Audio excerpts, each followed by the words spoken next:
Good afternoon class आज हिंदी व्याकरण का पाठ 4 शब्द विचार इस वीडियो के माध्यम से आप लोगों के सामने रख रही हूँ। शब्द विचार, सबसे पहले तो हम शब्द समझ लेंगे कि शब्द क्या होता है, फिर शब्द के भेद, उसके प्रकार क्या क्या वो हम आगे पढ़ेंगे। सबसे पहले शब्द पढ़ लेते हैं कि शब्द क्या होता है। शब्द वर्णों के सार्थक समूह को शब्द कहते हैं। इससे पहले हमने वर्ण पढ़ा था, वर्ण विचार। वर्ण आपको पता है क्या होते हैं, स्वर और व्यंजनों को वर्ण कहते हैं। अब वर्णों के सार्थक यानी जिनका कि कोई अर्थ हो, ऐसे समूह को हम क्या कहेंगे, शब्द कहेंगे। जैसे देखिए क ल म क्या बना, कलम, ये क्या है, शब्द है। और म क ल मकल, ये इसे हम शब्द नहीं बोलेंगे क्योंकि इसका कोई अर्थ ही नहीं निकल रहा है। ठीक है, तो शब्द सिर्फ किसको बोलेंगे, वर्णों के ऐसे समूह को जिसका कि कोई अर्थ निकले, ठीक, उसको हम कहेंगे शब्द। अब शब्दों का वर्गीकरण, शब्दों का वर्गीकरण हम किस प्रकार से करते हैं। पहला है उत्पत्ति के आधार पर, दूसरा है रचना के आधार पर, तीसरा अर्थ के आधार पर और चौथा प्रयोग के आधार पर। ये 4 प्रकार से हम शब्दों का वर्गीकरण करेंगे। ठीक है, तो हम सबसे पहले उत्पत्ति के आधार पर शब्दों का वर्गीकरण देख लेते हैं। उत्पत्ति के आधार पर शब्दों को 5 भागों में बांट सकते हैं। 5 भागों में बांट सकते हैं। कौन कौन से, तत्सम, तद्भव, देशज, विदेशी और संकर शब्द। ठीक है, सबसे पहले देखिए तत्सम शब्द। तत्सम शब्द क्या होते हैं। तत्सम शब्द वे शब्द होते हैं जो कि संस्कृत भाषा से शुद्ध रूप से हिंदी में प्रयोग किए जाते हैं। ऐसे शब्द जो संस्कृत के शुद्ध रूप से हिंदी में प्रयोग होते हैं, ठीक है, उनको क्या कहेंगे हम, तत्सम शब्द। जैसे जल, पत्र, दुग्ध, रात्रि, गुरु, अग्नि, ये सारे शब्द जो है संस्कृत के हैं और जो बिना किसी परिवर्तन के शुद्ध रूप से हिंदी में प्रयोग किए जाते हैं, इनको तत्सम शब्द कहते हैं। अब देखिए तद्भव शब्द। तद्भव शब्द जो शब्द की संस्कृत भाषा से कुछ परिवर्तित होकर हिंदी में प्रयोग किए जाते हैं। ये शब्द जो है संस्कृत के शब्द हैं लेकिन इनमें कुछ परिवर्तन किया जाता है, कुछ परिवर्तित रूप में हिंदी में प्रयोग होते हैं। जैसे अग्नि संस्कृत का शब्द है लेकिन हिंदी में क्या, आग। सर्प की जगह सांप, दुग्ध की जगह दूध, रात्रि की जगह रात।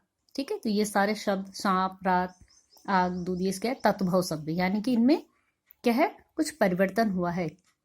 संस्कृत में जिस शुद्ध रूप में थे, हिंदी में कुछ परिवर्तित रूप में आए हैं, तो इनको कहते हैं तत्भव शब्द। ठीक है, अब देखेंगे हम लोग देशज शब्द। देशज क्या होते हैं, वे शब्द जो हिंदी भाषा में अनेक क्या क्षेत्र की आम बोलचाल की भाषाओं से आए।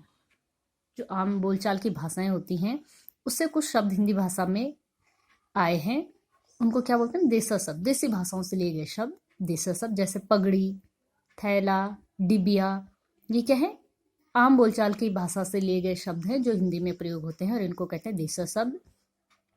विदेशी शब्द, विदेशी भाषाओं के बहुत से शब्द हैं जो हम हिंदी में प्रयोग करते हैं और इनको क्या कहते हैं, विदेशी शब्द। जैसे अंग्रेजी के तुर्की, फारसी, अरबी। अंग्रेजी के स्कूल, कार, पेन, रेडियो, है ना, ऐसे बहुत सारे शब्द हैं जो हम हिंदी में प्रयोग करते हैं। तुर्की के कैंची, चाकू, कुर्ता, लाश। ऐसे फारसी फौज, कागज, हजार। अरबी आदमी, औरत, किताब। तो ये सारे दूसरी भाषाओं के शब्द हैं जो कि अब हिंदी भाषा के ही अंग बन गए। हिंदी भाषा में ये जहाँ तहाँ प्रयोग होते रहते हैं और इन शब्दों को अब क्या बोलते हैं, विदेशी शब्द, क्योंकि विदेशी भाषाओं के शब्द हैं। संकर शब्द देख लीजिए, 2 भाषाओं के मेल से बने शब्दों को क्या कहते हैं, संकर शब्द। बहुत से ऐसे शब्द हैं हिंदी भाषा में जो कि एक ही भाषा के नहीं, 2 अलग अलग भाषाओं के शब्द हैं जिनको एक साथ जोड़ के प्रयोग किया जाता है। जैसे रेलगाड़ी, रेल अंग्रेजी का शब्द है, गाड़ी हिंदी का। फूलदान, फूल हिंदी का, दान अरबी का। ऐसे अनेकों शब्द हैं जो कि 2 अलग अलग भाषाओं के मेल से बने हैं और इनको क्या कहते हैं हम, संकर शब्द। ठीक है, अब देखिए रचना के आधार पर शब्द भेद। रचना के आधार पर शब्दों का भेद किस प्रकार है, 3 प्रकार से, रूढ़ शब्द, यौगिक शब्द और योग रूढ़ शब्द। ठीक है, सबसे पहले देखिए रूढ़ शब्द। रूढ़ शब्द क्या होते हैं, वे शब्द जो किसी अन्य शब्द के मेल से न बने। ऐसे शब्द जो किसी अन्य शब्द के मेल से न बने तथा क्या हो, उनके खंड करने पे उनके खंडों का कोई अलग से अर्थ ना हो। अगर हम अलग अलग खंड उनके करते हैं तो प्रत्येक खंड का कोई अलग से अर्थ ना निकले, है ना।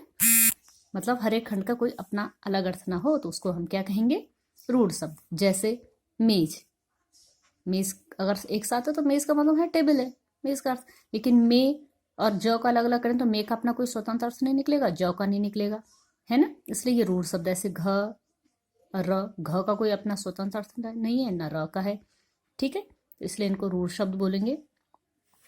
फिर है यौगिक शब्द। योग यानी जुड़ना, अर्थात दो या दो से अधिक शब्दों के मिल से बने शब्दों को क्या कहेंगे हम, यौगिक शब्द कहेंगे, ठीक है। दो या दो से अधिक शब्द जब आपस में मिलते हैं तो उनको क्या कहेंगे, यौगिक शब्द। जैसे गुणवान, गुणवान गुण वाला। अनपढ़, अन यानी नहीं, पढ़ यानी पढ़ सकता, ठीक है। जो पढ़ नहीं सकता उसको क्या कहेंगे, अनपढ़। इसका तीसरा भाग देखेंगे हम। अब देखिए योग रूढ़ शब्द। योग रूढ़ शब्द क्या होंगे, कुछ यौगिक शब्द ऐसे होते हैं जिसका कि अर्थ रूढ़ हो जाता है, यानी वो क्या हो जाते हैं, किसी व्यक्ति विशेष या वस्तु विशेष के लिए ही प्रयोग होते हैं। अर्थ तो उनका कुछ हो रहा होता है लेकिन वो प्रयोग किसके, किसी विशेष व्यक्ति या विशेष वस्तु के लिए प्रयोग किए जाते हैं। जैसे चारपाई, चारपाई यानी चार पांव वाली, है ना। लेकिन ये चारपाई हम हर चार पैर वाले को नहीं बोलते हैं, सिर्फ किसे बोलते हैं, खाट जो बिछाने के काम आती है उसको हम क्या बोलेंगे, चारपाई। ऐसे दशानन, 10 सिर वाला, सिर्फ रावण को बोलते हैं ना दशानन, ठीक है। तो इसलिए ये क्या है, योग रूढ़ शब्द जो किसी व्यक्ति विशेष या वस्तु विशेष के लिए प्रयोग हो। देखेंगे प्रयोग के आधार पर शब्द भी। प्रयोग के आधार पर दो प्रकार के होंगे, विकारी शब्द और अविकारी शब्द। विकारी शब्द वे शब्द जिसमें लिंग, वचन, कारक, काल या पुरुष के कारण परिवर्तन होता है, विकार या परिवर्तन आ जाता है, उन्हें क्या कहेंगे, विकारी शब्द कहेंगे। जैसे लड़की खेल रही है, अब इसका जैसे वचन बदला, लड़कियां खेल रही हैं, एक वचन लड़की थे, बहुवचन में लड़कियां हो गई, है ना, परिवर्तन आया वचन के कारण, तो इसलिए ये क्या हुआ, विकारी शब्द। अविकारी शब्द जिन शब्दों में लिंग, वचन, पुरुष, काल आदि के कारण कोई परिवर्तन नहीं होता है उससे हम क्या कहेंगे, उससे हम कहेंगे अविकारी शब्द, ठीक है। और क्रिया विशेषण, समुच्चय बोधक, विस्मयादि बोधक, संबंध बोधक आदि सारे शब्द क्या है, अविकारी शब्द होते हैं, ठीक। अब है 4 नंबर पे अर्थ के आधार पर शब्द के भेद, कि अर्थ के आधार पर शब्द के कितने भेद होते हैं, है ना। तो अर्थ के आधार पर शब्द कितने होते हैं, एकार्थी शब्द, अनेकार्थी शब्द, समानार्थी या पर्यायवाची शब्द, विपरीतार्थी यानी विलोम शब्द, समरूपी या भिन्नार्थक शब्द, या वाक्यांश के स्थान पर एक शब्द, ठीक है। दिखने में समान होंगे लेकिन अर्थ भिन्न होगा। वाक्यांश एक पूरे वाक्य के लिए एक शब्द, ठीक है। ये किसके आधार पे, अर्थ के आधार पे शब्दों के भेद। इसमें सबसे पहले देखेंगे हम एकार्थी शब्द। जिन शब्दों का एक ही अर्थ होता है उन्हें क्या कहेंगे, एकार्थी शब्द। जैसे पीड़ा, इसका एक ही अर्थ है दर्द, नृत्य, नाच, ग्रह, घर। अनेकार्थी शब्द ऐसे शब्द जिनका प्रयोग एक से अधिक अर्थों में होता है। जैसे कर, कर का अर्थ हाथ होता है, किरण होता है, टैक्स होता है, काल इसका अर्थ मृत्यु, समय, है ना, एक से ज्यादा अर्थ आ रहे हैं तो अनेकार्थी शब्द। पर्यायवाची शब्द, ठीक है, या समानार्थी शब्द, एक समान अर्थ देने वाले शब्द। आकाश, आसमान को भी कहेंगे, गगन, अंबर, इनका सबका अर्थ समान है, ये इनके पर्यायवाची शब्द हैं। पानी, नल, जीर, ईश्वर, रात, रजनी, निशी, रात्रि, कमल, नीरज, पंकज, जलज, क्या है, कमल के पर्यायवाची शब्द। अर्थ सबका समान है, सिर्फ क्या है, नाम अलग है, ठीक है ना। तो ऐसे इसको समान अर्थ वाले या पर्यायवाची शब्द भी कहेंगे। विपरीत अर्थी या विलोम शब्द जो कि परस्पर विपरीत अर्थ प्रकट करते हो। जैसे सुख का दुख, लाभ का हानि, कटु का मधुर, आयात निषेध, है ना, विपरीत अर्थ वाले शब्द हैं। अब देखिए समरूपी भिन्नार्थक शब्द। कुछ शब्द ऐसे होते हैं जिनकी वर्तनी भिन्न होते हुए भी उच्चारण में बहुत कम अंतर होता है तो एक समान सुनाई देते हैं। वर्तनी यानी लिखने के जो वर्ण हैं वो अलग अलग होते हैं लेकिन जब उनका उच्चारण करते हैं तो वो सुनाई एक जैसे देते हैं, है ना। समरूपी भिन्नार्थक शब्द दिखने में एक जैसे लगेंगे, सुनने में एक जैसे लगेंगे लेकिन अर्थ भिन्न होंगे। जैसे अन्न, अनाज, अन्य, दूसरा, है ना, और, तरफ, और, तथा। सुनने में लगभग लगभग समान लगते हैं लेकिन इनका अर्थ अलग है, इनकी वर्तनी अलग है। तो ये क्या, समरूपी भिन्नार्थक शब्द। फिर है वाक्यांश के स्थान पर एक शब्द। अनेकों शब्दों के स्थान पर कई बार एक शब्द आता है। एक पूरे वाक्यांश के लिए, एक पूरे वाक्य के लिए हम क्या करते हैं, कई बार एक शब्द का प्रयोग करते हैं। जैसे उपकार को न मानने वाला, उसको कृतज्ञ बोल देते हैं। एक शब्द, जो आज्ञा का पालन करता है वो क्या कहलाएगा? आज्ञाकारी। अब ये पाठ आपका वीडियो के माध्यम से आप लोगों के सामने मैंने रख दिया है।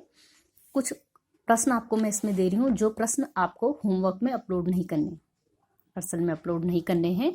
आप लोग इन प्रश्नों को अपनी कॉपी में लिखेंगे और अपने पास ही रखेंगे। इसको आप लोग अपलोड नहीं करेंगे असल में, ठीक है। ये प्रश्न देख लीजिए आप लोग। निम्नलिखित शब्दों के तत्सम शब्द लिखें। आग, पाँच, घी, फूल, इनके आपको क्या लिखने? तत्सम संस्कृत के शब्द लिखने इनके। निम्नलिखित शब्दों के तद्भव शब्द लिखे, यानी इन शब्दों के तद्भव शब्द, हिंदी में इनको क्या? सूर्य, ग्राम, क्षेत्र, स्वर्ण, इनके आपको तद्भव शब्द लिखने हैं। निम्नलिखित शब्दों के पर्यायवाची शब्द लिखें। आकाश, पानी, रात, कमल, इनके पर्यायवाची शब्द लिखने हैं। निम्नलिखित शब्दों के विलोम शब्द लिखें। सुख, सरल, आप, आय, ये क्या है? आय, और ये है लाभ, इनके आपको क्या लिखने हैं?